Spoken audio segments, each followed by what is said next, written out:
दोस्ती एक आधार अलका की दोस्ती प्यार में कैसी बदली। घर में हर तरफ चहल पहल थी। सब लोग तैयार हो रहे थे। मेरी शादी जो थी, पिताजी ने जिस लड़के को मेरे लिए चुना था, मैंने चुपचाप उससे शादी करने के लिए हाँ कर दी थी। मेरे पास और विकल्प नहीं था। पिताजी ने काफ़ी साल पहले यह स्पष्ट कर दिया था कि मुझे केवल इसलिए पढ़ा रहे थे ताकि मुझे अच्छा वर मिल सके। लड़कियों के नौकरी करने के वे सख्त खिलाफ थे। मेरे लिए परिवार भी उन्होंने ऐसा ढूंढा था जिसे गृहस्थी संभालने वाली बहू चाहिए थी। ज़्यादा पढ़ी लिखी लड़की में उस परिवार वालों की कोई दिलचस्पी नहीं थी। जब भावी ससुराल वाले मुझे देखने आए तो मैंने अपने होने वाले पति को देखा था। मुझे उनका व्यक्तित्व साधारण सा लगा।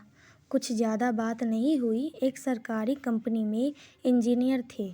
उम्र 25 साल थी। 3 वर्षों से कार्य कर रहे थे। वे पोस्टिंग एक छोटे से शहर के पास बसी उनकी कंपनी के कॉलोनी में थी।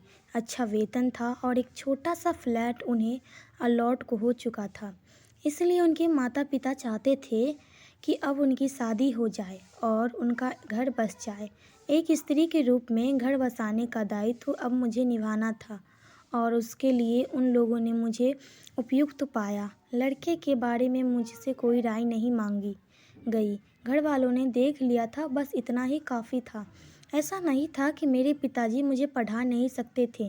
वे काफ़ी समृद्ध थे और अगर चाहते तो मैं आगे पढ़ सकती थी। मेरी इच्छा थी कि मैं ग्रेजुएट होने के बाद मास्टर्स करूंगी और फिर पीएचडी करके किसी अच्छे यूनिवर्सिटी या कॉलेज में प्रोफेसर बनूंगी। पिताजी ने जो एक अच्छा काम किया था वह था मुझे कॉन्वेंट स्कूल में पढ़ाना। बचपन से ही मुझे इंग्लिश बहुत पसंद थी और मैं इंग्लिश लिटरेचर में ही मास्टर और पीएचडी करना चाहती थी। पर अब वे सारे अपने गृहस्थी के बोझ तले दबने वाले थे। पार्लर में आई 2 लड़कियां मुझे तैयार कर रही थी। मैं चुपचाप उनके सामने बैठी श्रृंगार करवा रही थी। अगर वे मुझे कुछ पूछती थी तो मेरा यही जवाब होता था, ठीक है। और कहती भी क्या, तैयार तो मैं होने वाले पति और ससुराल के लिए हो रही थी, अपने लिए नहीं। पार्लर का चुनाव भी मेरी सास ने किया था। शादी के कपड़े भी उन्होंने भिजवाए थे और पार्लर वाले को निर्देश भी उन्होंने ही दिया था। लड़कियां भी खुश थी कि ज़्यादा ना नुकुर करने वाली दुल्हन नहीं मिली। तभी कमरे का दरवाज़ा खुला और मेरी सहेली अलका अंदर आई। अलका का विवाह 2 महीना पहले ही हुआ था और वह मेरी शादी में शामिल होने आई थी। उसके पति एक परिवार से थे और वे लोग पास के शहर में ही रहते थे। कैसी हो मेरी लाडो प्रमिला, उसने पूछा। तुम्हारा नंबर भी लग ही गया। मैं ठीक हूँ। जीजा जी नहीं आए? मैंने पूछा। आ जाएंगे, उन्हें छोड़ो और अपने बारे में बताओ। ठीक हो तुम? यह कहकर उसने मेरी ओर देखा। आज तुम्हारा दिन है। उनका नहीं, उसका इस तरह से उत्तर देना मुझे थोड़ा अजीब लगा। मेरे विपरीत वह थोड़ा शादी के लिए बहुत उत्सुक थी। पढ़ने लिखने में उसकी रुचि साधारण थी।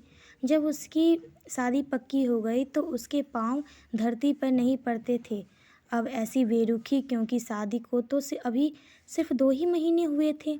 मैं कुछ कहने ही जा रही थी कि मेरी नज़र उसकी बाहों पर पड़ी। मुझे लगा वहाँ पर चोट के दाग थे। यह क्या है? मैंने उसकी बाहों की तरफ इशारा करते हुए पूछा। कुछ नहीं, उसने जल्दी से कहा और मुंह दूसरी तरफ फेर लिया। मुझे लगा कि उसकी आंखों में गीली हो गई है। मैंने पार्लर वाली लड़कियों को 2 मिनट के लिए बाहर जाने को बोला और अलका ने अपनी तरफ खींचा। बता ना, क्या हुआ? उदास क्यों लग रही है? मैंने थोड़ा जोर से पूछा। और क्या होना है?